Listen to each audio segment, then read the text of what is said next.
This is Audible. Augusto Pinochet, The Life and Legacy of Chile's Controversial Dictator. Written by Charles River Editors. Narrated by Kenneth Ray. Introduction.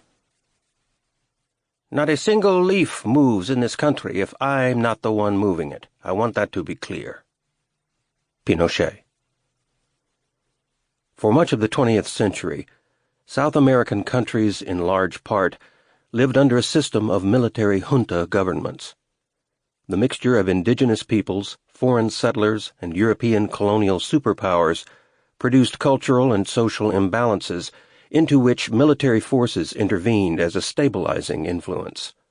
The proactive personalities of military heads and the rigid structures of such a hierarchy guaranteed the strong man, commanding officer, an abiding presence in the form of executive dictator. Such leaders often bore the more collaborative title of president, but the reality was in most cases identical. Likewise, the gap between rich and poor was often vast, and a disappearance of the middle class fed a frequent urge for revolution, reenergizing the military's intent to stop it. With no stabilizing center, the ideologies most prevalent in such conflicts alternated between a federal model of industrial and social nationalization and an equally conservative structure under privatized ownership and autocratic rule drawn from the head of a junta government. Whichever belief system was in play for the major industrial nations of the continent, a constant bombardment of foreign influence pushed the people of states such as Chile, Brazil, Argentina, and others toward overthrow in one direction or the other. From the left came Stalinist influences from the Soviet Union and Castro's Cuba, while the German World War II model and an anti-communist mindset from the United States worked behind the scenes to upset any movement toward extreme liberalism. The reign of Juan Peron in Argentina became the most iconic such arrangement to the Western observer, but General Augusto Pinochet's 17-year rule over Chile after an American-supported coup in the 1970s proved the most enduring and the most resistant to eradication by subsequent leaders of an opposite bent. Pinochet himself openly bragged, "My library is filled with UN condemnations." By combating Marxists and Communists during the Cold War, Pinochet ensured that he would at the very least remain undisturbed by America, even as he carried out policies that would be labeled tyrannical by any objective measurement. As writer Jacob C. Hornberger put it, while analyzing appraisals of Pinochet based on political background, "Terror in the name of fighting terror is a grave criminal offense against humanity, no matter what economic philosophy the state terrorist happens to hold." Having achieved unusual longevity, and with new legal cases being opened well past his death in 2006, Pinochet has continued to play a part in Chilean politics through a vast array of unfinished business surrounding his political life. Indeed, nearly 30 years after Pinochet's reign ended, the Chilean dictator remains as controversial as ever, and he is often held out as the foremost example among critics of American intervention in the political affairs of other nations in the hemisphere. Augusto Pinochet, The Life and Legacy of Chile's Controversial Dictator, looks at the life of one of the most notorious Latin American leaders of the 20th century. Chapter 1. Early Years. The man who would dominate life in Chile showed no signs of heightened ambition, and indeed his apparent lack of ideology may have been what led him to the presidential palace in Santiago. Born Augusto José Ramón Pinochet Ugarte on November 25, 1915, in Valparaiso, Pinochet was the eldest of 6 children. His father, Augusto, was of French ancestry and served as a relatively anonymous customs inspector. His mother, Vera Angelina Ugarte Martinez, of Basque descent, was similarly a middle-class government worker. Augusto Sr. never saw military action, and the couple assumed the quiet life of intellectuals. All signs pointed toward their son following a similarly non-military path. Pinochet was educated in large part by Marxist-oriented priests at the Rafael Ariztía Institute, and his 2 attempts to enter military college both ended in rejection. He would later credit his upbringing in Catholic schools at the Institute and with the French Fathers School in Valparaiso for his deepened understanding of regional and national politics. Eventually, it was Pinochet's mother who influenced her son to continue pursuit of a military career. His personal persistence, fed by such encouragement, finally opened the doors to the military school of Santiago in 1931, and he graduated in 1936 as a second lieutenant, having shown a good deal of military acumen not previously recognized by the higher-ups. As a commissioned officer, Pinochet gained several diverse appointments, which began with a 1937 stint in Concepcion. In 1940, he entered the military academy, but his studies were interrupted by a temporary assignment in the coastal region of Lota. Returning to the school in the next year, Pinochet was appointed Chief of Staff. On January 30th, 1943, he married Lucia Iriart, the daughter of an attorney and, by most accounts, a radical senator. In the same year, his daughter Inez Lucia was born.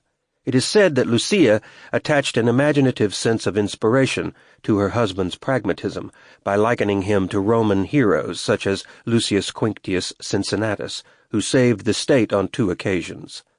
Her children, in fact, were named after similar historical figures, such as Augusto and Antonio.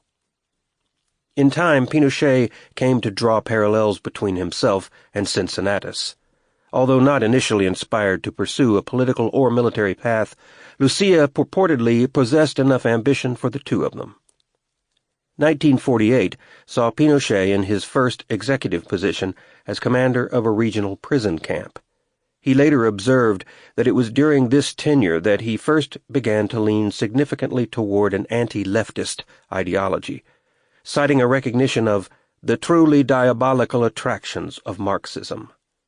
By 1951, Pinochet brought those right-oriented beliefs with him as a new instructor at the Military War Academy. His military training had taken him through several years of Prussian traditions of discipline, and the sanctity of a strong leadership hierarchy undoubtedly lent itself to the iron hand by which he later ruled the country. Included in such training was a maniacal loyalty to the national constitution. Events that shaped the year of 1953 exerted a powerful influence on Chile, beginning with the death of Joseph Stalin in Russia. The communist component of the people that held a minor plurality were overt in holding tributes to the iconic Soviet leader, no one more fervently than Salvador Allende, who had just mounted his first failed attempt of several to win the presidency. In his first of 4 runs, he finished last in a 4-man race. Born in 1908, 7 years before Pinochet, Salvador Isabelino del Sagrado Corazón de Jesús Allende Gossens co-founded the Chilean Socialist Party and represented a working-class constituency. Influenced in his youth by anarchist Juan de Marchi and others, he was arrested on several occasions during school days for speaking against the government, before finally attaining his medical degree. Allende said of Marchi, "When I was a boy, aged about 14 or 15 years, after the lessons at the high school of Valparaiso, I usually was going in the workshop of a shoemaker, Juan de Marchi, an Italian anarchist, by whom I was eager to stop, exchanging opinions about foreign and national situation. De Marchi was aged 63 at the time, and he willingly agreed to talk to me about events of life. He even lent me his books, and furthermore, he taught me to play chess." By the late 1930s, Allende was appointed Minister of Health and served in the Senate on 4 occasions. It is said that at the death of Stalin he was all but uncontrollable. Taking advantage of collective emotion around the loss of such a Marxist figurehead, Allende and his followers followed in the revolutionaries' footsteps, declaring, "We will employ revolutionary violence." In the ensuing months, Marxist death squads roamed Chile, with the intent of murdering bourgeois elements. Allende's profile as a Marxist presence grew, although he was temporarily expelled from the Socialist Party for accepting support from the illegal Communist Party. Chapter 2. Opposing Ideologies. The freedoms which had been so hard won from colonial domination were being crushed by Soviet-inspired and funded military and political forces. Their clear intention was to deprive the people of their democratic freedoms. As history shows, this is what had happened in the Soviet Union and in Cuba, and continues to be the case in other parts of the world. Pinochet. As Allende's fire for revolution increased, Pinochet went in quite the opposite direction, ideologically and geographically. In 1956, newly begun law studies were interrupted when he was chosen to aid in the establishment of a war college in Quito, Ecuador. He remained there for well over 3 years. The project stemmed from mutual interests that favored encroachment on land belonging to neighboring Peru. Chile had taken the formerly Peruvian Atacama Desert, rich in mineral resources, while Ecuador had taken much of their Amazonian forest. In Quito, Pinochet studied history, intelligence, geopolitics, and geography, writing prolifically on these and related subjects over time, including the texts used for the military academy. In addition to smaller efforts, he went on to author 5 books on politics and warfare, even producing a volume on the history of war in the Pacific, although one critic, whose politics are unknown, accused him of plagiarism. By the time Pinochet returned to Chile in 1959, however, the rise in power among the Marxist left stood in stark contrast to the increasingly conservative military officer who had become, by all accounts, a crack shot and held a black belt in karate. As Chile went left, Pinochet went right, leading a highly disciplined Prussian life devoid of smoking, drinking, or other stereotypically self-destructive behaviors, and he became a master soldier in the process. In 1963, he was appointed subdirector of the War Academy, and within the next 5 years, he so impressed the upper leadership of the Marxist government that he was promoted to brigadier general in 1968. In the run-up to the 1970 elections, the Marxists found themselves in a somewhat advantageous position. However, the possibility that they might take the presidency aroused the alarm of the Nixon administration in the U.S.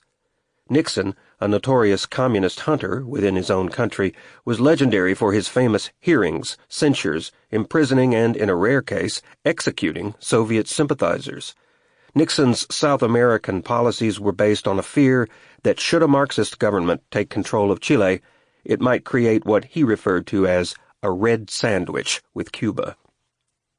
At that time, few constraints were put on national security organizations in the U.S., and foreign assassinations were acceptable within the view of the administration. Nixon therefore began a secretive campaign to destabilize the Chilean elections and to prevent an Allende victory. His instructions to the CIA were purportedly to make the Chilean economy scream. In addition to subversion of the Marxist platform, resources from the United States were to dry up at once. According to Ambassador Edward Corey, not a nut or bolt will be allowed to reach Chile under Allende. Pinochet's path finally crossed Allende's in 1970, when the Marxists cobbled together a sufficient plurality with which to win the Chilean presidency at last. In an unstable, ever-shifting dynamic within his own constituency, Allende held sway over a coalition of 6 political parties, bonded together by a fragile consensus. While not constituting a government mandate with only 36% of the vote, Allende's forces nonetheless held a technical victory and were beginning to grow in popularity. Such a slave to duty was Pinochet that his seeming lack of rigidity on the conservative to liberal scale made him the perfect candidate for high-level security. Allende, believing that he could trust Pinochet above all officers of his rank, installed him as the commander of the Santiago garrison for the following 3 years. Despite Pinochet's evolution into a staunch conservative, his legendary discipline and loyalty to the existing constitution made him appear the least open to having his head turned by ideology. Further, with no protestations or signs of resistance coming forth from the new general, Pinochet gave the appearance of owning no particular passion for ideology at all. He was a military man, and thus served the master who appointed him. Chapter 3. The Coup. The armed forces have acted today solely from the patriotic inspiration of saving the country from the tremendous chaos into which it was being plunged by the Marxist government of Salvador Allende. The junta will maintain judicial power and consultantship of the comptroller. The chambers will remain in recess until further orders. That is all. Pinochet, after the coup. In the beginning, such a notion seemed to bear itself out. Pinochet, as Allende's man, dutifully put down opposition to the Marxist leader wherever it could be found.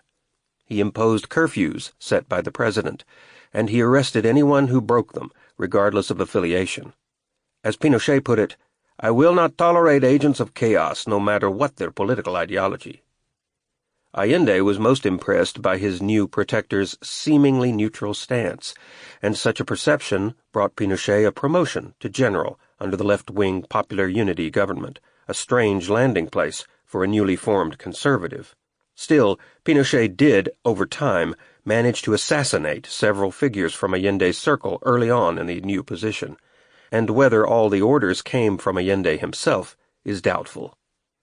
Allende's swift moves toward nationalization and his anti-private business habits must have alarmed Pinochet, but he did not reveal it outwardly.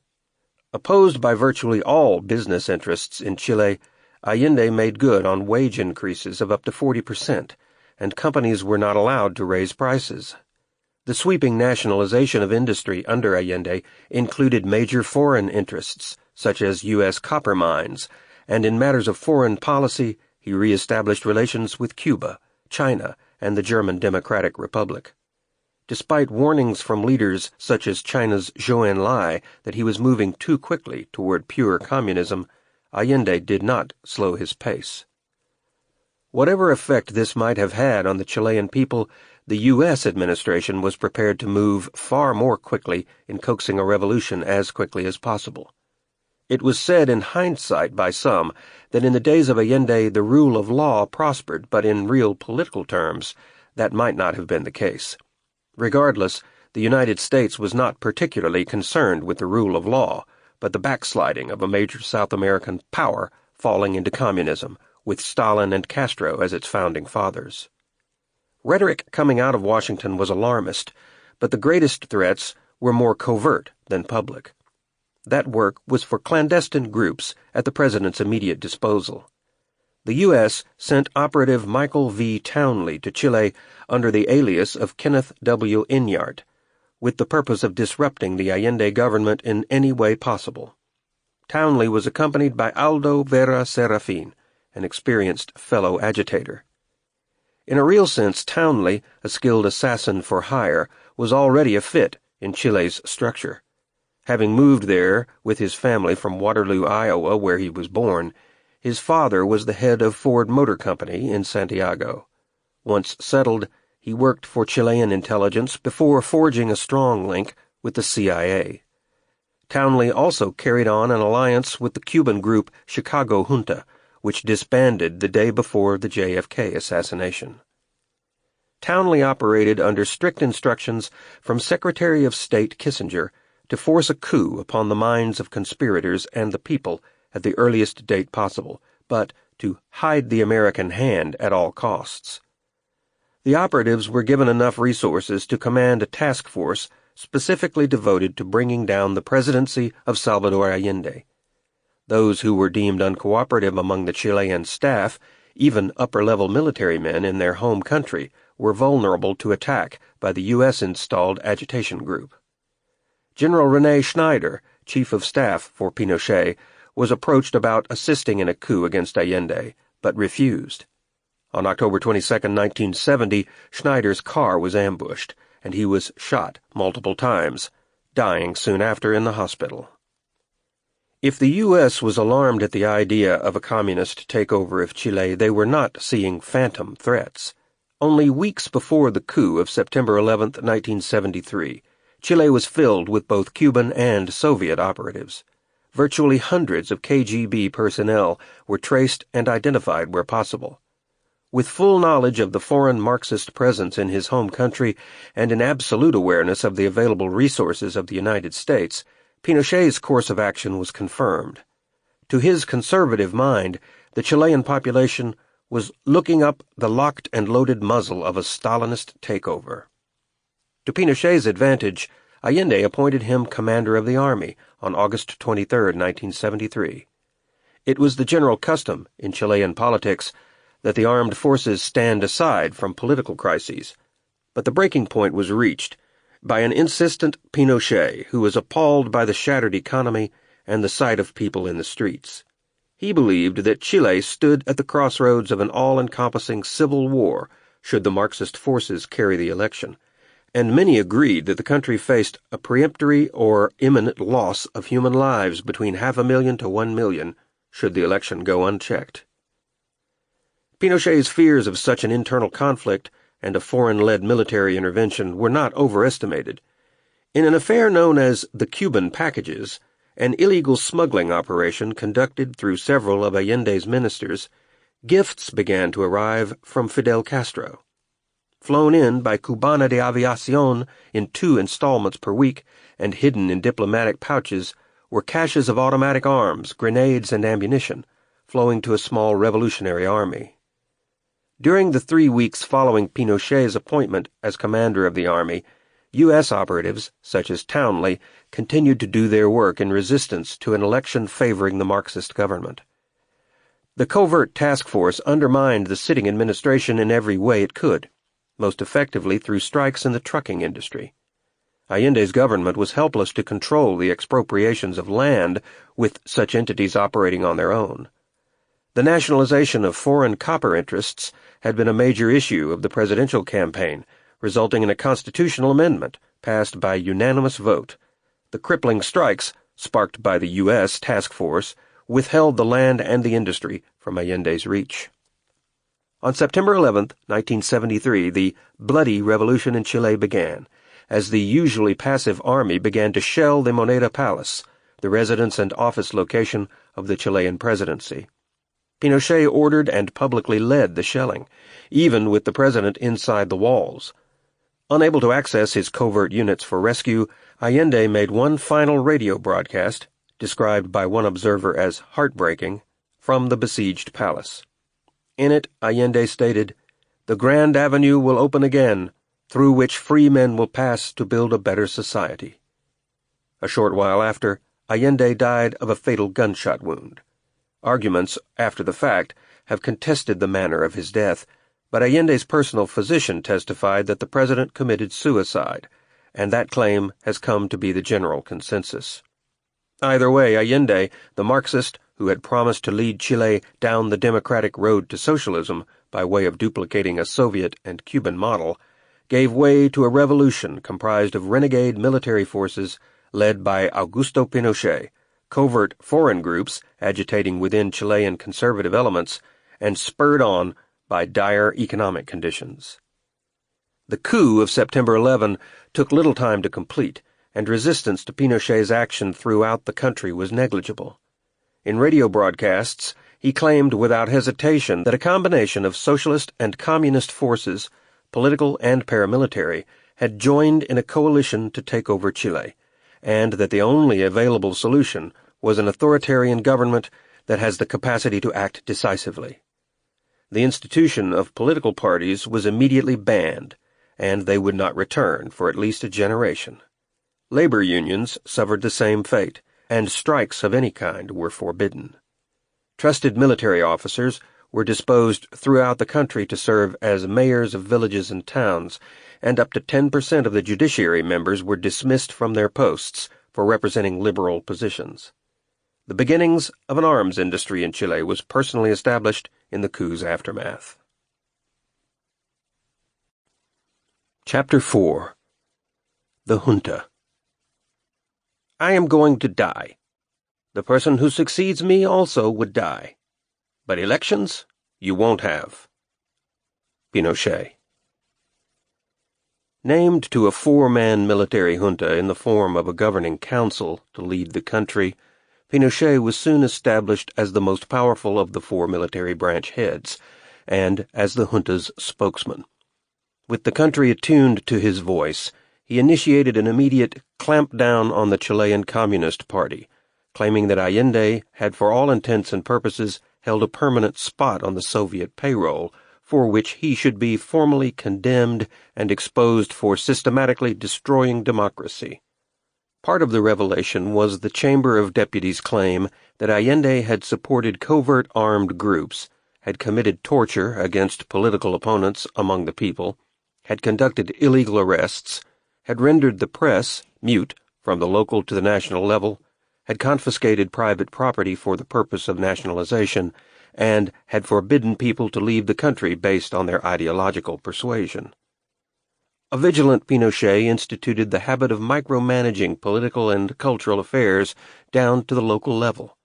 He monitored the arts and even barred motion pictures such as Fiddler on the Roof, because, at least in his view, the film portrayed Russia in too kindly a light.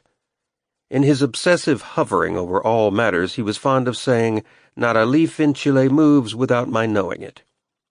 Pinochet's coup and subsequent government was not only a move against the spread of communism in Chile, he expressed a similar distaste for what he termed orthodox democracy as well, which he described as being too easy to infiltrate and destroy. Within days of the coup, at Moneda Palace, a series of purges were set in motion under Pinochet's direct orders. The most iconic of these actions was termed the Caravan of Death, a widespread dragnet executing prisoners already held in numerous provincial villages. Pinochet dispatched a delegation of military men to the provinces, both in the north and the south. He was said to have been personally annoyed by soft commanders allowing the legal process to drag on with their prisoners. Under the direction of General Sergio Arellano Stark, the action was, in Pinochet's words, dedicated to imposing a uniform criteria in the administering of justice for prisoners. Stark was instructed to bring an end to the remaining legal processes and to offer no mercy for extremists. Among the earliest arrivals of the caravan was in the town of Antofagasta on October 19th, a little over a month after the coup. A total of 14 prisoners were executed by firing squad and left in a shallow mass grave. Through the month of October, 16 additional towns were visited, with a total of 97 prisoners killed. Once the coup was complete, Pinochet handed a list of 71 names to General Stark and ordered him to guarantee their elimination. The Caravan of Death proceeded from town to town by helicopter, and names of those eliminated were crossed off Pinochet's list within a matter of days. New prisoners were taken in large numbers, beginning a 3-year regimen of torture and executions, and held in every conceivable venue. The National Stadium itself was converted into a publicly overt prison camp. Military bases and naval ships were used as slaughterhouses for those on the wrong side of the Marxist conservative question, and bodies were routinely dumped in mine shafts, unmarked graves, and along the coastline into the Pacific Ocean. During this time, the term disappearing someone caught on as a catchphrase. On the naval ship Esmeralda, a 400-foot-long, 4-masted boat, well over 100 prisoners were detained, including 40 women. The ship was launched in the early 50s as a naval training vessel, but after 1973, a wide array of torture was employed on board, including rape, electric shock, mock executions, and severe beatings. A British-Chilean priest, Father Michael Woodward, was taken off the vessel and tortured separately from the rest. He died in transit to the local hospital and was believed to have been buried in a mass grave under the road leading away from the port. Said one victim, "They tortured people with no sentiment. They enjoyed it." Those directly inflicting the torture were caught up in the delirium and often dressed in party regalia, wearing black masks. Chapter 5. President Pinochet. The country is safe because we have a good intelligence service. Pinochet. We practically wiped this nation clean of Marxists. Pinochet. By the early summer of 1974, little doubt remained as to Pinochet's supremacy over his fellow junta leaders. When he assumed the Chilean presidency in June of that year, the junta became little more than an advisory body. In the midst of the ongoing hunt for opponents, Pinochet made broad moves to sweep away all vestiges of the Allende regime by ending nationalization in almost all forms, privatizing the country's social security system, and returning land to private parties. Marxist economic policies were scrapped in favor of free trade politics. Having studied the works of Milton Friedman of the University of Chicago, Pinochet surrounded himself with a group of young Chilean economists who had spent time as devotees at Friedman's feet. These came to be known collectively as the Chicago Boys, and he gave them almost free rein in recasting the Chilean economy in Friedman's image. For his part, Friedman would later say, "I have nothing good to say about the political regime that Pinochet imposed. It was a terrible political regime. The real miracle of Chile is not how well it has done economically.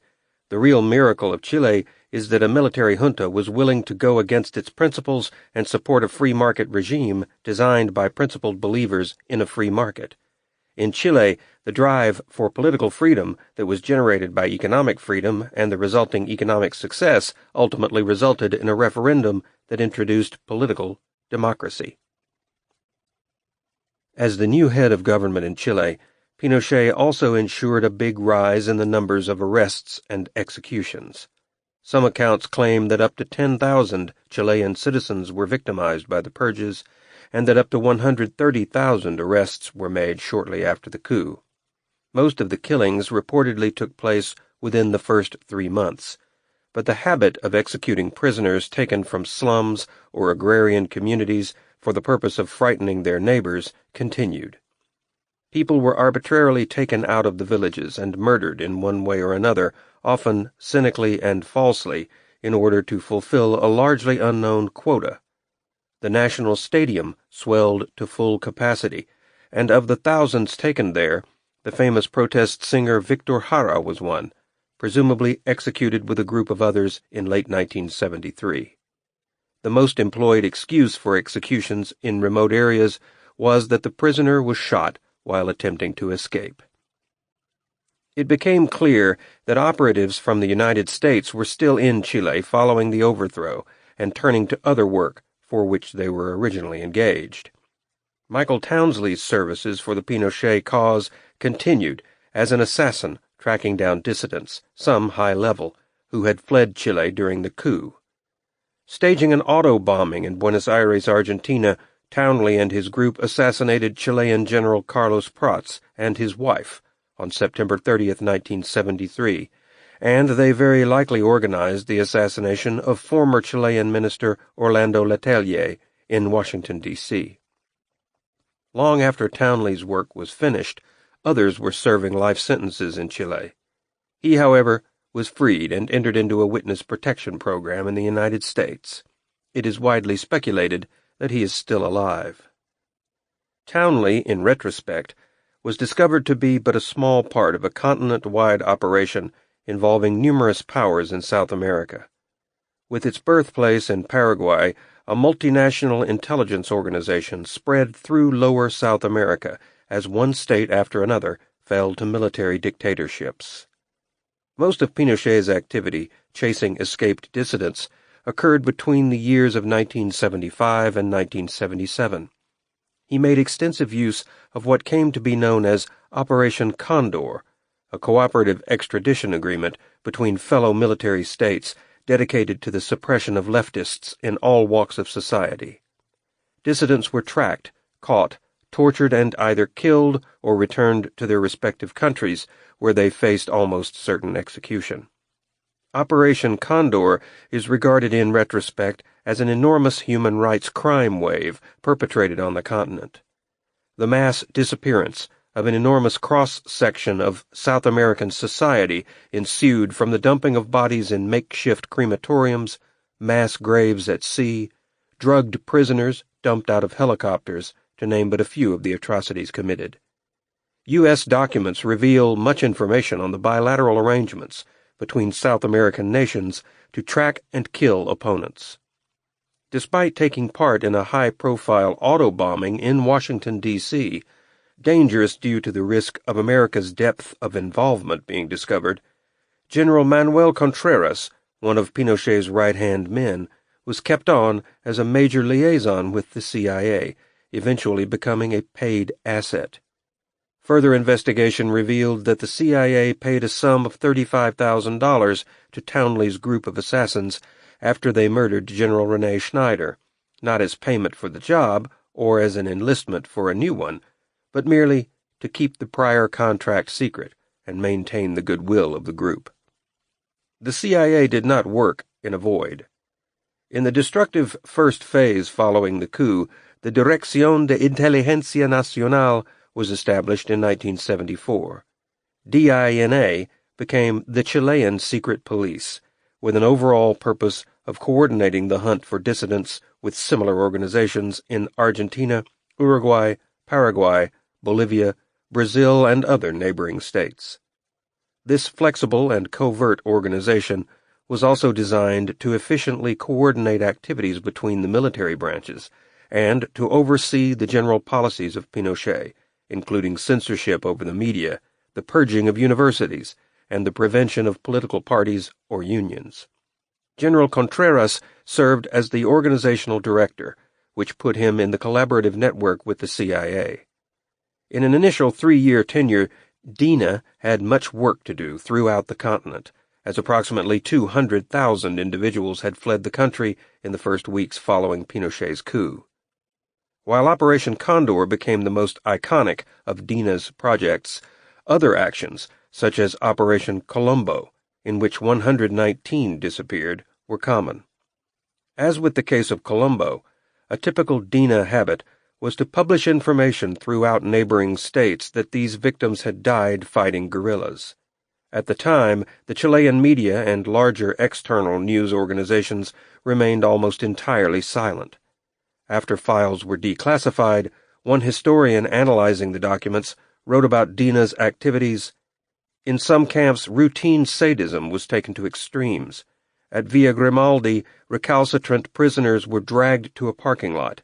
DINA agents then used a car or truck to run over and crush their legs. Prisoners there recalled one young man who was beaten with chains and left to die slowly from internal injuries. Rape was also a recurring form of abuse. DINA officers subjected female prisoners to grotesque forms of sexual torture that included insertion of rodents and, as tactfully described in the Commission report, unnatural acts involving dogs. On December 11, 1974, Pinochet took on the title of the presidency and assumed full powers by June of that summer. Leaving the junta behind in terms of real decision-making, his fellow military heads became more of an advisory and at times enforcement body. The goal was unanimously shared to reassert free market policies, end nationalization wherever it exists, and to exterminate leftism. Pinochet advocated a regime of lower taxes, sold off virtually all of the state-run businesses, and created every favorable condition possible for increased foreign investment. In the short term, such an approach created what most called the miracle of Chile, a period of 2 to 3 years that featured a booming economy. The brief period of prosperity has been called into question by some, as the same phenomenon created a drop in wages and a spike in unemployment as well. Even in the beginning of the new government, reversing Allende's policies and rounding up dissidents, little proactive work could be done on Chile's cultural and economic future. Still, the coming boom did begin to take shape in small increments through the first year. DINA's work continued under Pinochet's vigilance as he turned to rebuild the social and economic structure of the country. Activities of the secret police were not restricted to the South American continent, and dissidents were pursued in Europe and the United States as well. Bernardo Leighton, the son of a Chilean judge and former minister of previous governments, was placed in Pinochet's list after he criticized the military leadership. Leighton and his wife went into exile in Italy. At an unspecified date in 1975, Michael Townley met with Italian terrorist Stefano delle Chiaie in a collaboration between Dina and Franco's secret police in Spain, resulting in the attempted assassination of Leighton in Rome. While they were not killed, Leighton and his wife were severely injured by multiple gunshots, and she became a paraplegic. Leighton suffered brain damage to the point that his career as an anti-Pinochet activist was finished, and he was even allowed to return home 3 years later. The assassination of leading Pinochet opponent Orlando Letelier is perhaps the most well-known Dina action taken in the years after the coup. Letelier had spent a year in various Chilean concentration camps, where he was repeatedly tortured.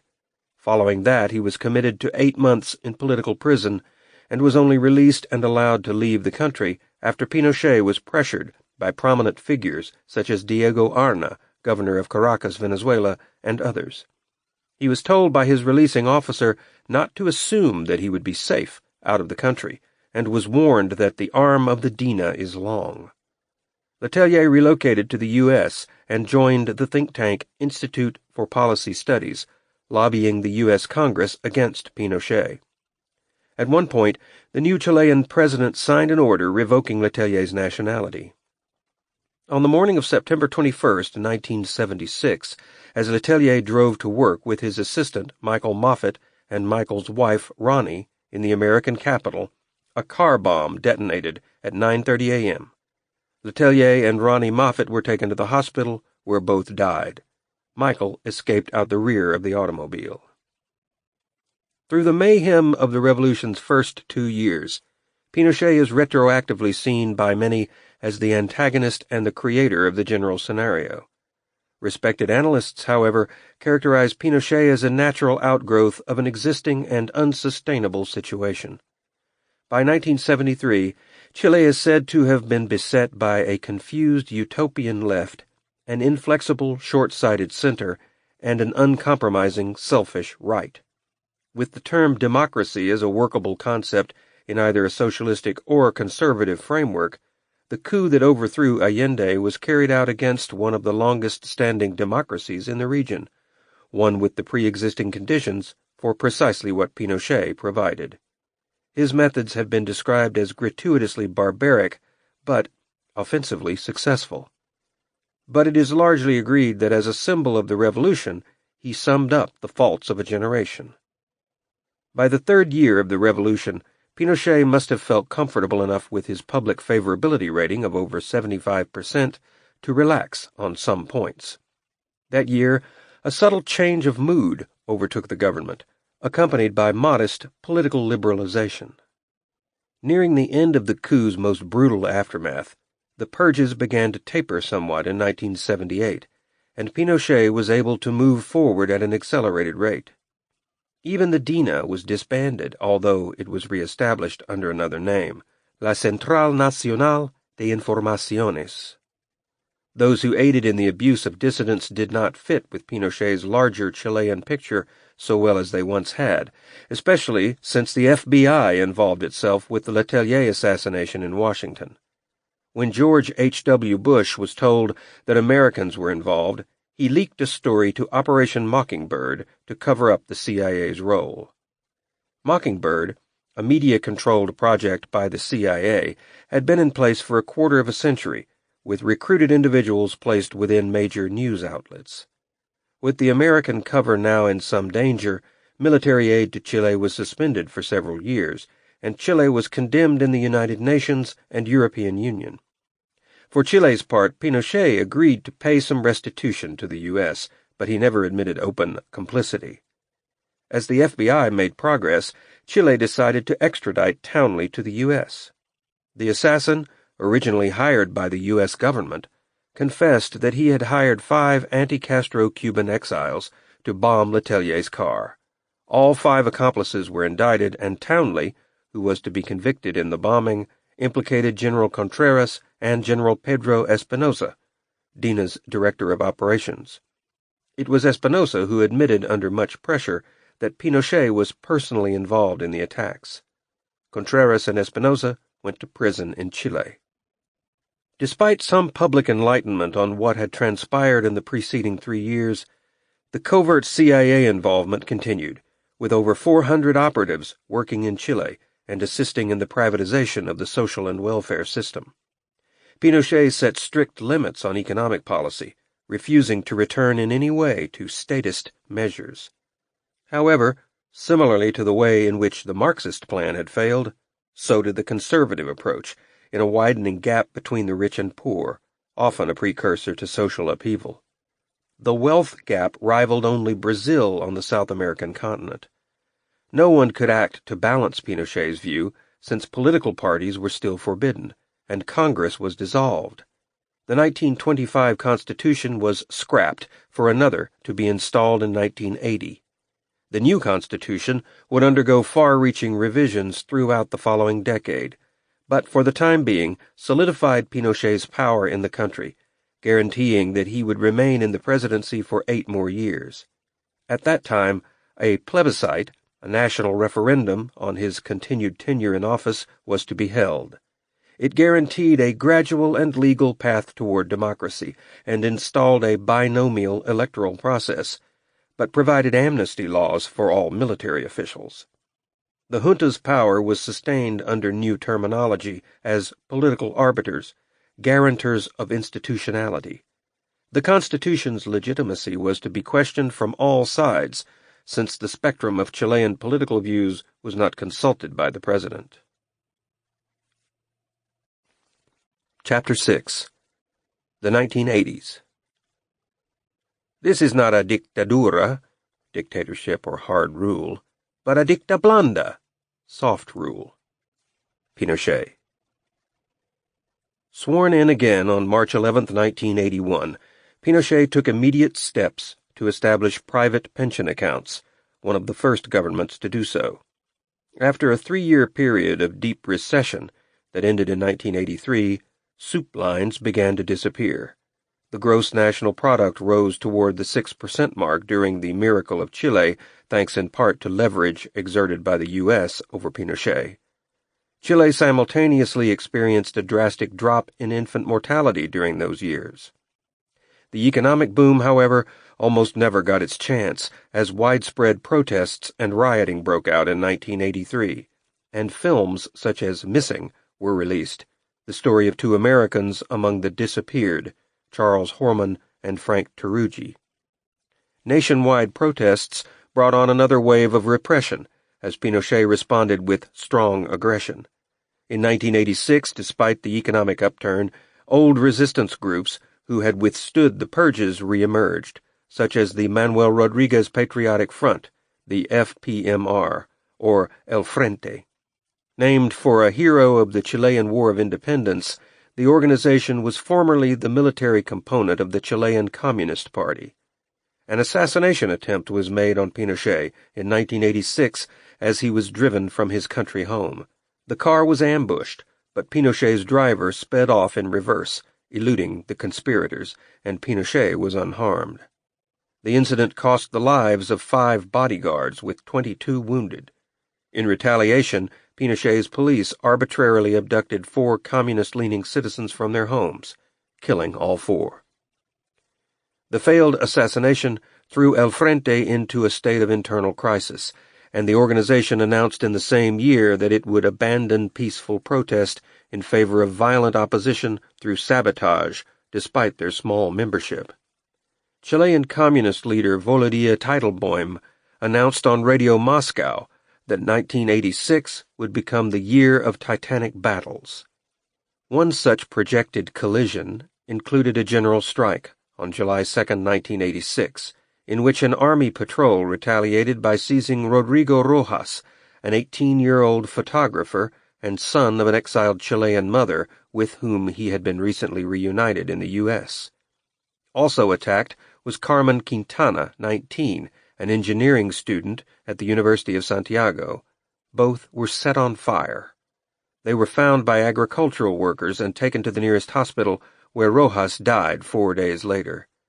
The Pinochet story is that they were accidentally set ablaze by Molotov cocktails thrown by communist protesters. Medical reports, however, showed that Rojas had broken ribs, a fractured mandible, and a collapsed lung as well.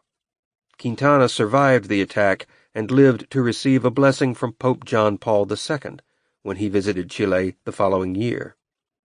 An army captain was sentenced sometime later for the burnings and spent 300 days in prison, but no further actions were taken.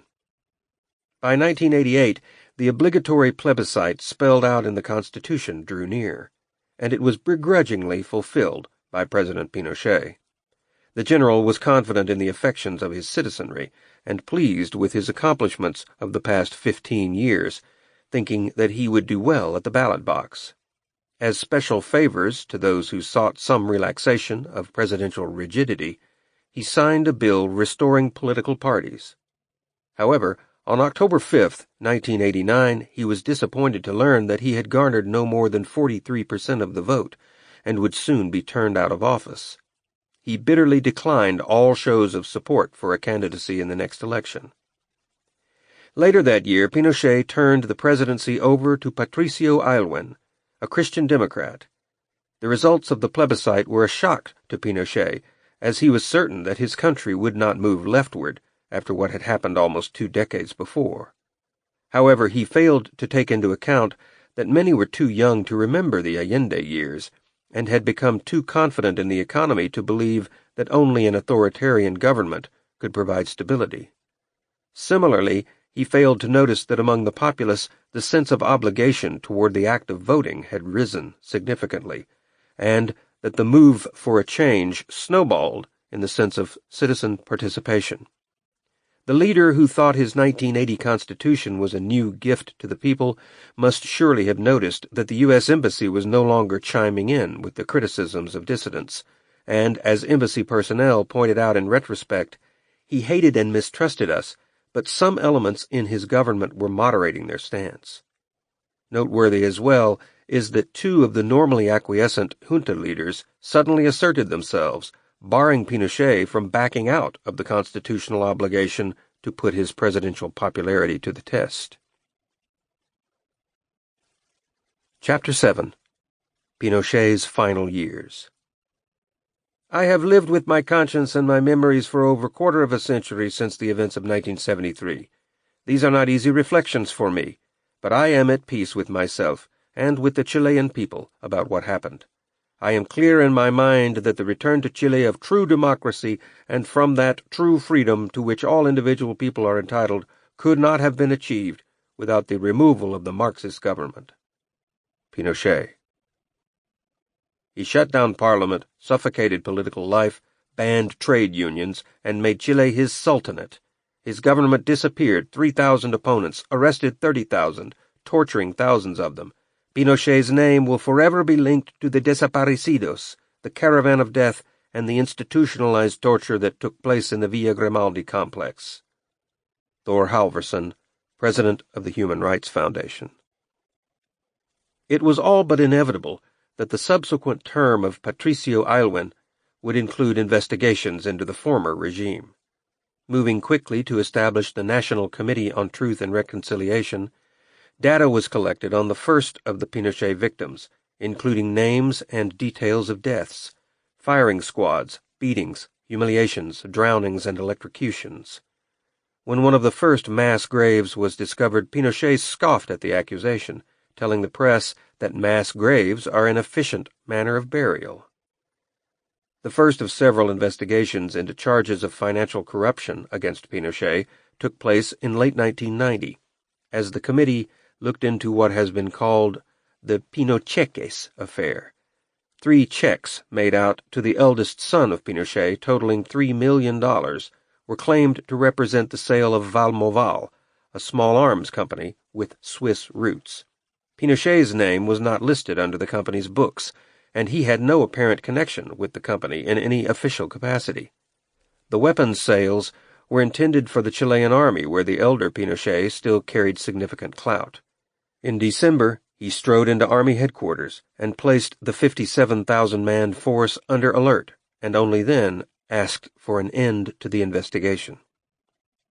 When Pinochet occupied the presidency, he was able to easily thwart legal threats to his security forces.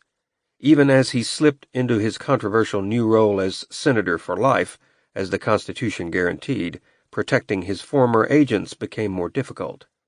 In 1992, an immense discovery was made by Dr. Martin Almada, a human rights activist, and Judge José Agustín Fernández at a police station in Asunción, Paraguay. Fernández was searching for the file of one prisoner, but chanced upon an accounting of the entire operation. The array of uncovered papers documented the names and fates of many thousands of victims, not only in Chile under Pinochet, but in collaborating governments. They clearly showed that Paraguay was involved with the inception of Operation Condor, and included much of the continent as accomplice states: Chile, Colombia, Venezuela, Argentina, Brazil, and Uruguay. All in all, data points to approximately 50,000 murders, with over 30,000 unaccounted for, and almost 500,000 imprisoned during the height of the operation. The files, collectively, came to be known as the Archives of Terror, and would play a significant part in later cases filed against Pinochet. The presidency was again open to election in 1993, and, to Pinochet's disappointment, another Christian Democrat, Eduardo Frei Ruiz-Tagle, won by an even greater margin than had Aylwin. The economy of the time had achieved relative stability, and foreign investments were booming. Discretion being the better part of valor, the left generally declined to tinker with what was presently successful.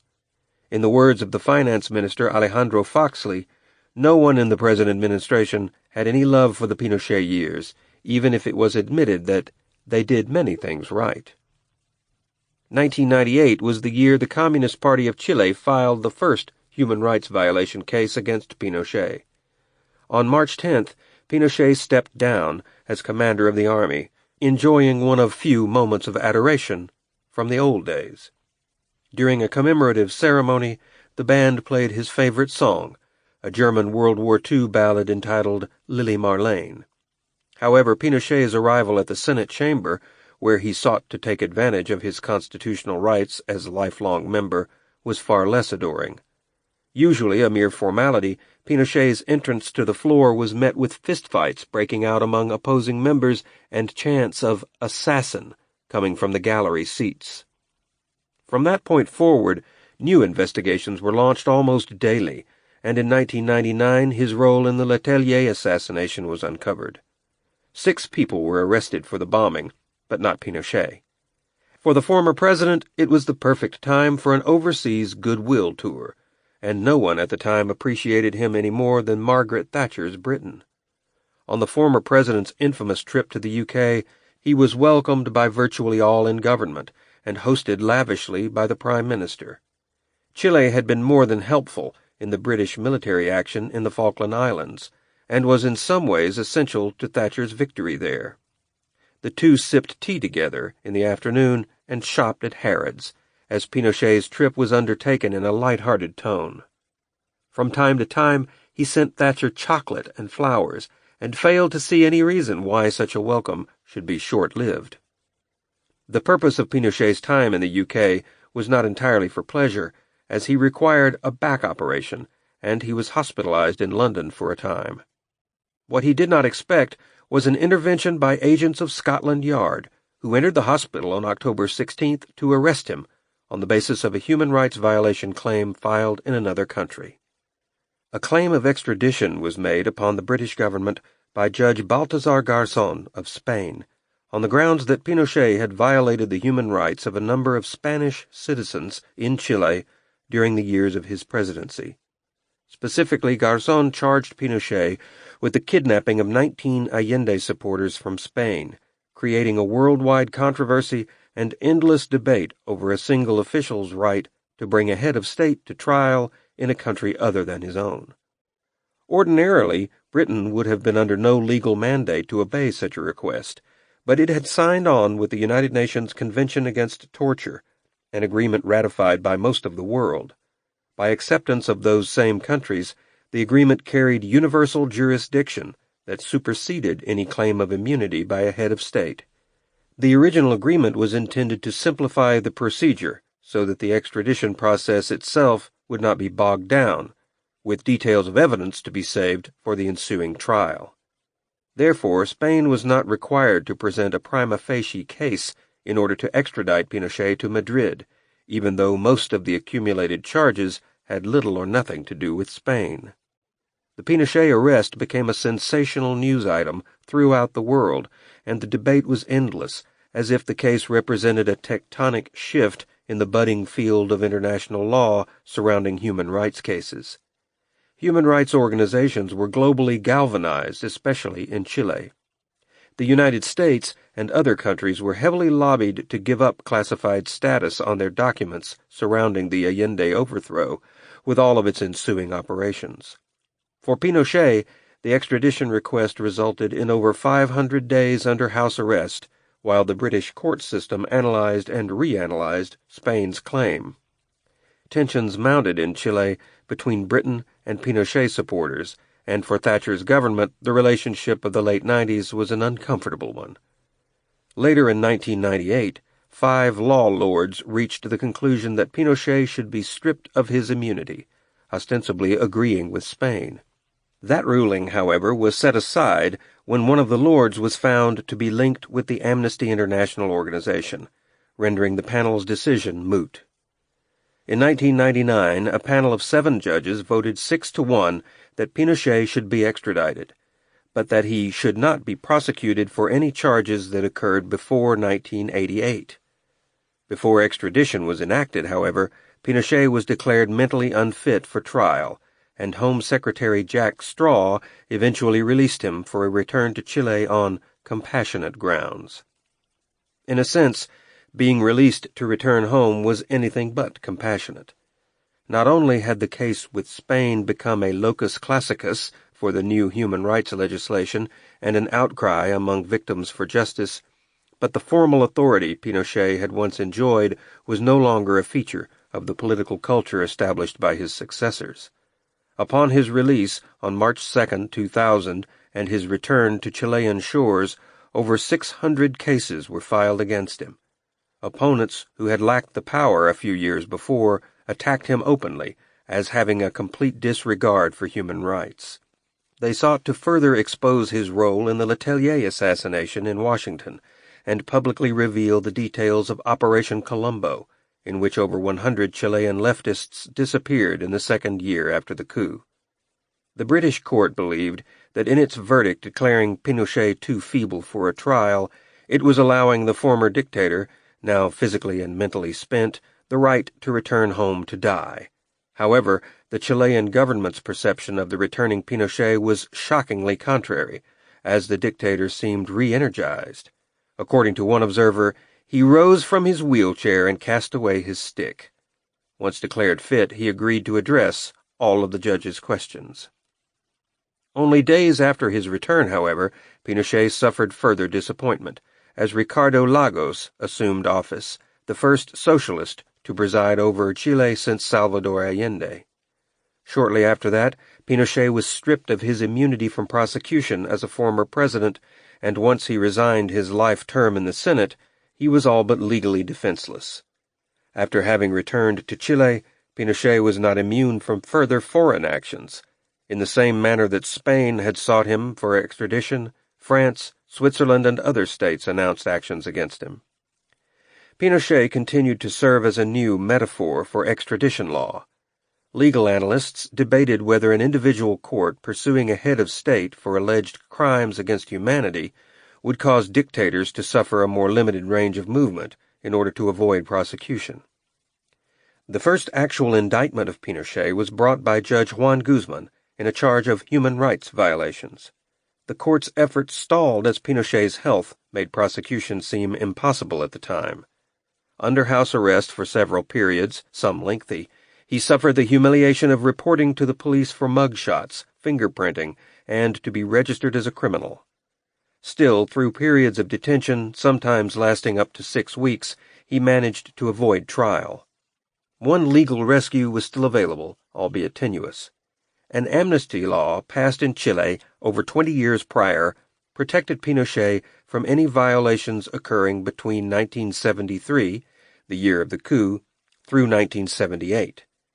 Providing such a law was respected by the government of 2001, the worst 3 years of Pinochet's abuses could be removed from consideration. In 2002, the first round of charges were dropped, as Pinochet was deemed mentally incapable of defending himself. The court accepted a diagnosis of vascular dementia, and Pinochet was once again released. By 2003, American secrecy on operations in Chile began to unravel.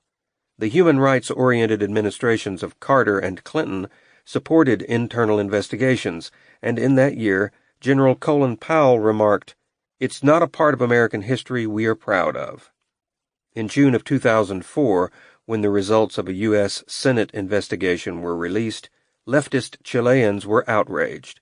It was revealed that during many years of dire poverty among the citizenry, Pinochet had amassed a fortune in foreign bank accounts, including banks in Europe and the United States, such as the Riggs Bank of Washington. As more information came to light, the figure of Pinochet's accumulated wealth stashed away in secret accounts exceeded $28 million. Based on these findings, Pinochet was again charged, this time with tax evasion, and the court reversed its own ruling on the state of his health.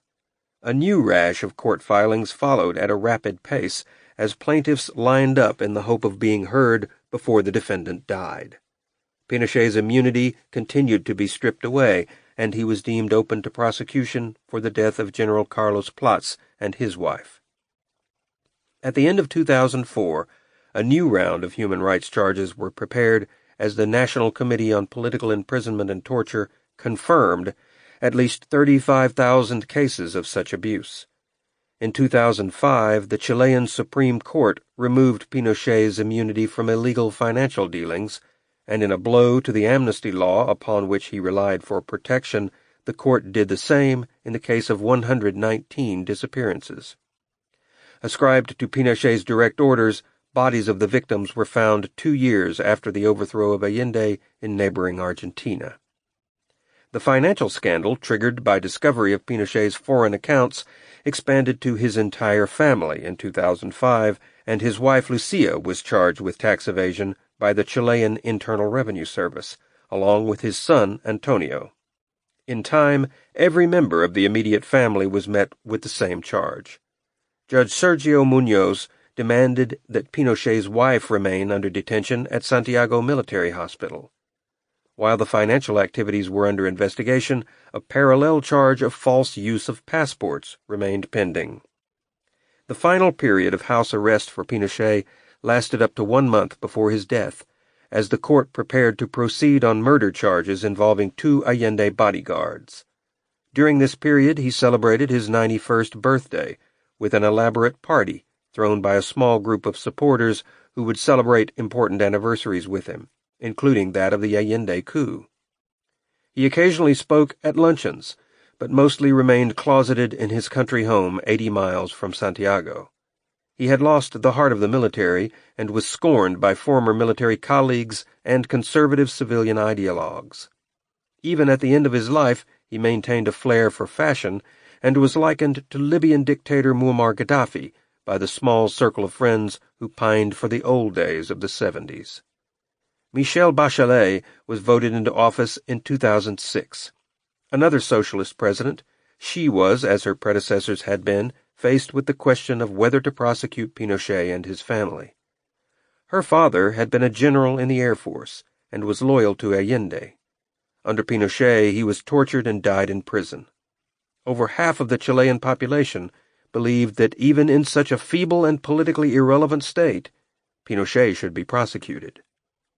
The government and media watched for any sign of remorse or request for forgiveness in his last days, but the closest Pinochet ever came to such an admission was a statement that he was responsible for the actions of his government. Until the end of his life, Pinochet remained defiant. Weeks before his death, he insisted, "Today, near the end of my days, I want to say that I harbor no rancor against anybody, that I love my fatherland above all, and that I take political responsibility for everything that was done which had no other goal than making Chile greater and avoiding its disintegration. I assume full political responsibility for what happened." In fact, instead of making an outright admission of guilt, he added that, If anyone should ask for forgiveness, it was the Marxists, Communists. He added that, as for his own part in the revolution, I feel like a patriotic angel. Augusto Pinochet died on December 10, 2006, at 2:15 p.m. He was under the treatment of Dr. Juan Ignacio Vergara and lived through only 1 week of hospitalization. During those final days, he underwent an angioplasty procedure and a separate operation following an acute heart attack. At the end, he suffered from multiple ailments that combined to weaken him further, including diabetes, arthritis, and heart disease. The 3 strokes he suffered in recent days left him with a mild form of dementia. Supporters gathered outside the hospital and, in a strange contrast, spent the day weeping and trading insults with the people in passing cars in front of the Santiago hospital. In other sections of the city, street clashes broke out between opponents and the police, resulting in the use of tear gas, water cannons, and in a number of arrests. Some marked the day of Pinochet's death as particularly ironic, given that December 10th was also International Human Rights Day. At the time of his passing, 2 human rights cases and 1 charge of tax evasion against him were still pending. President Bachelet was not of a mind to offer Pinochet a state funeral. In her words, by honoring him in such a way, the conscience of Chileans would feel violated. And in general, the conservative view was that the former dictator died as a fugitive from justice. Much effort was spent in preventing the public from glamorizing the persona of the aged former president, or that of his infamous history, not as well known among the younger generation of the 21st century. Some still honored him as a savior of the country, even while others remembered him as an outright murderer, but for supporters, or those who thought kindly of him, Tata, or grandfather, who had been largely out of the public eye, evoked some sympathy among a third of the public. His absence from public life and a perception that he was a devout Roman Catholic created a somewhat fictionalized sentiment for the aged dictator in some quarters. Daughter Inés Lucia, despite having been indicted for tax fraud and having sought political asylum in the United States, attended her father's funeral. She had, on leaving Chile, failed to respond to a legal summons, and a warrant was issued for her arrest when she crossed the border into Argentina. Deported by the U.S., she was sent back not to Chile but to Argentina as the last country of origin before entering the United States. The funeral featured a glass-covered casket, by which more than 60,000 mourners slowly processed. Pinochet had pointedly asked the Chilean people to let history judge his legacy, but the split in devotion and hatred was clear across the country. Another 3,000 gathered to commemorate Salvador Allende, and the family requested that no one from the socialist government attend. Defense Minister Viviane Blanlot was the only attendee from the present regime, and she was booed loudly by Pinochet devotees for her presence. But Pinochet's youngest daughter, Jacqueline, helped to break the ice by shaking Blanlot's hand. Pinochet's body was taken by helicopter to an unknown location outside of Santiago for cremation following the service, over which the Archbishop of Santiago presided. It had always been a fear of Pinochet that if he were interred, elements of the left might desecrate his tomb. The Pinochet family still faced ongoing charges, but were allowed the respect of distance for the ceremony.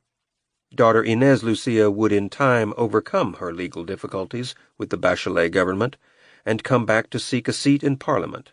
She eventually became a councilwoman of Vitacura, a conservative stronghold. Outside of Chile, the reaction was less mixed. The bent of the press and the public reactions made it clear that international society saw him as a criminal, not as the white-haired Tata surrounded by a loving family. Statements from foreign governments seemed strangely muted. South American states understood the controversy surrounding Pinochet and did not want to release any more information than necessary. This was especially true in the United States, where damning memorandums were being made public on the very day of Pinochet's burial. In December of 2006, the National Security Archive declassified U.S. documents that illumined the former dictator's record of repression. The Clinton administration revealed the minutes of secret meetings with Henry Kissinger, where the Secretary of State ratcheted up the pressure on the Chilean military to commit what were later called human atrocities by the nation's courts.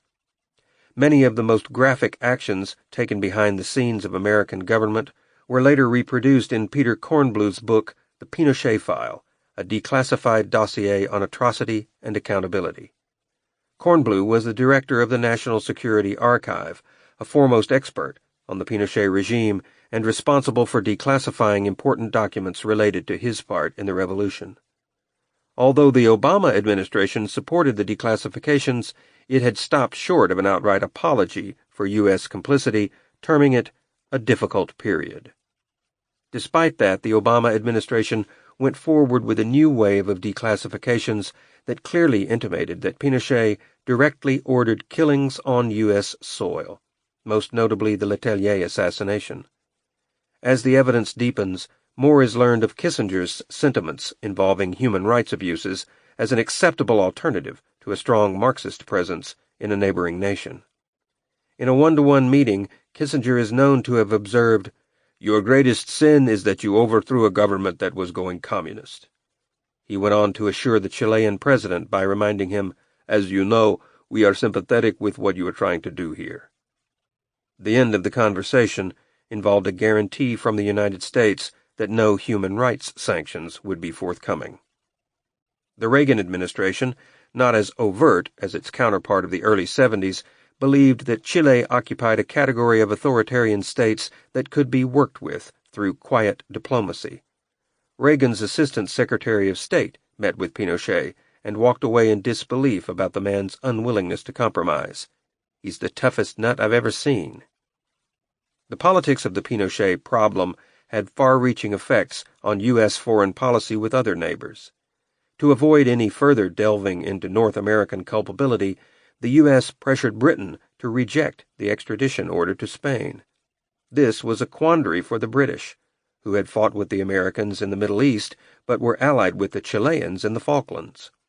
The claim has been made that by helping to extend the longevity of the Pinochet regime through secrecy, the United States delayed the advent of true democracy in Chile for decades. It is doubtful that the driving force behind Pinochet's ambition to leadership was something so commonplace as the life of a glory hound or libertine, as has been the case with many dictators. Whatever can be taken as purely authentic in his public statements, his rugged devotion to the greatness of the Chilean state, as he conceived it to be, is the most likely. He was adamant in declaring that he would never be found sacrificing my tradition to hand it to any other country, with a clear nod to what he perceived as the Marxist threat and imminent takeover. Chile, in his mind, must be independent and stand out from others on the continent, and he was clear that his efforts had no other goal than making Chile greater and avoiding its disintegration. In a Washington Post interview granted not long before his death, he accepted the likelihood that he would die an outcast in his own country. But this, despite its inherent sadness, was not the most important consideration. He poignantly remarked to the interviewer, "I harbor no rancor against anybody. I love my fatherland above all." In more concrete terms, he summarized by saying that the harsh measures taken under his direction were justified by the violence of the opposition and the threat of civil war. Pinochet's eldest son has observed that, in his opinion, it will take future generations of people to understand my father and give him the place in history he deserves, a great man.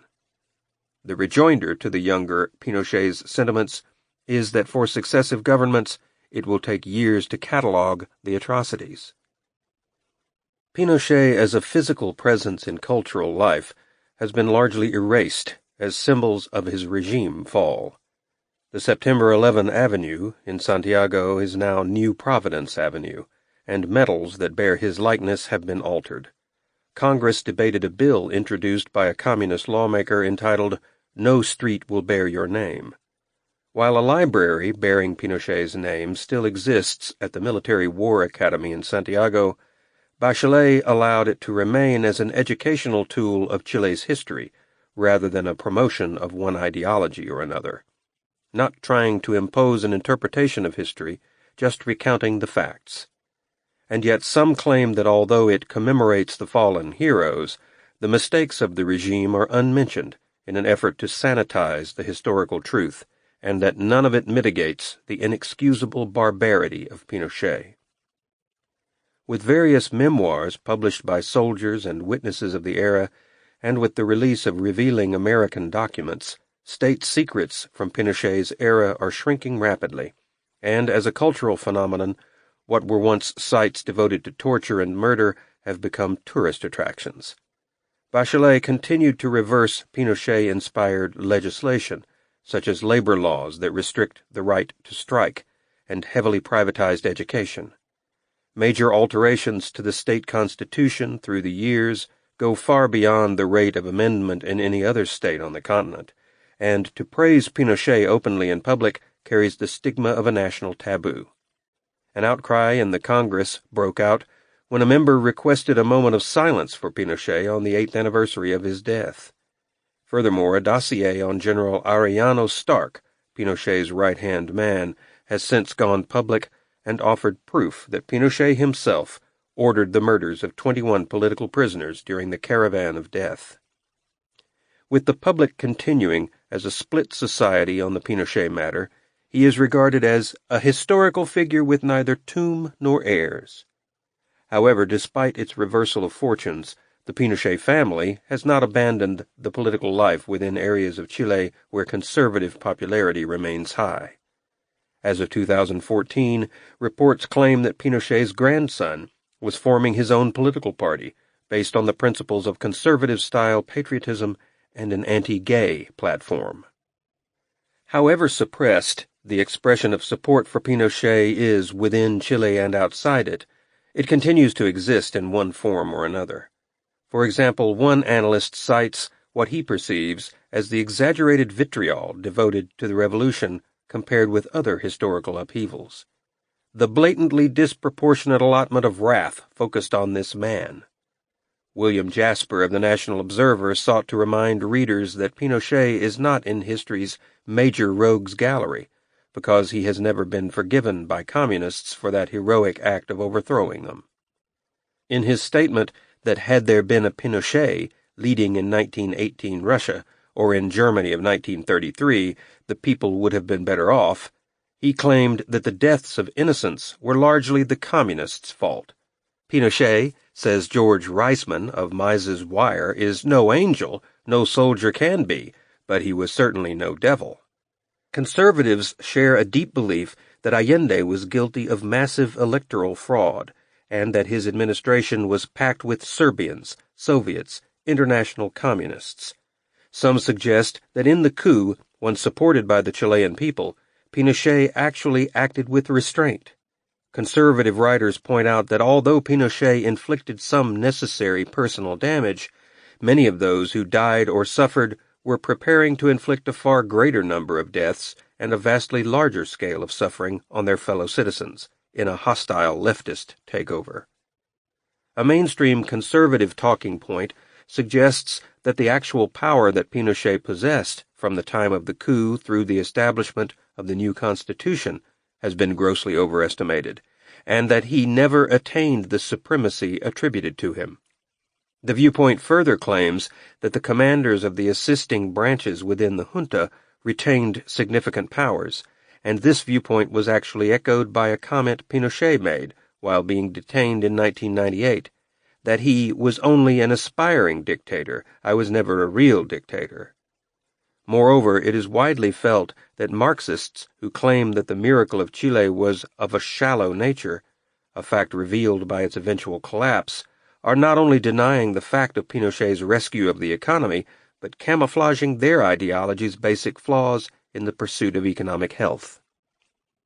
The process of forgiveness, unable to move forward due to lack of remorse and official admissions, has otherwise proceeded only through the passing of generations and natural changes in political sensibilities. Protests in 2015 at the arrival of the Esmeralda in Britain for the Tall Ships exhibition, for example, clearly suggest that although information has come down from national archives, public questions at the grassroots level have yet to be answered. As one protester suggests, It is unjust to expect victims to forgive and forget when the perpetrators do not express regret and remorse.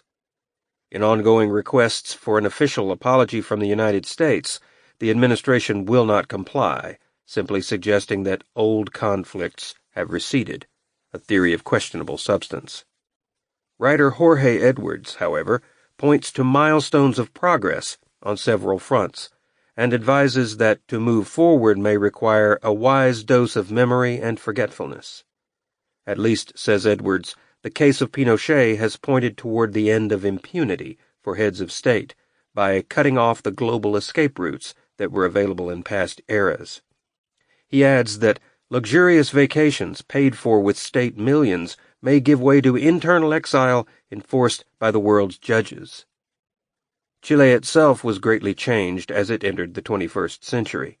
The country still had few female politicians at that time, but a notable one was Isabel Allende Bussi, the socialist president's daughter. Bussi has held a powerful position as president of the Senate and represented a powerful symbol of progress. Some of those given charge of old cases look back with bitterness. Human rights lawyer Hugo Gutierrez despaired, "This criminal has departed without ever being sentenced for all the acts." However, as a sign of encouragement to those who look forward, the judiciary has demonstrated a proactive and successful stance in addressing former wrongs. Chile's judges, in fact, have sentenced more former officials of the military regime for human rights violations than any other country in Latin America. Nothing could prevail upon Pinochet in life to alter his viewpoint toward the left versus right conflict. Certainly nothing can be done to change it after his passing.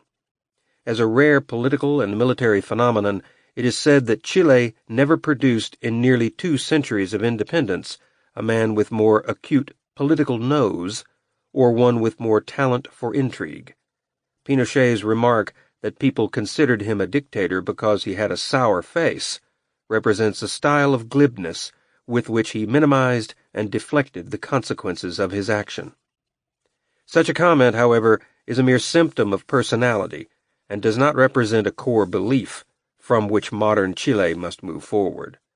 Rather, it is another of his remarks, one he made often to heads of state presiding over his era, and one that must be disproven and dispelled before the new culture of Chile can truly forget. Sometimes democracy must be bathed in blood.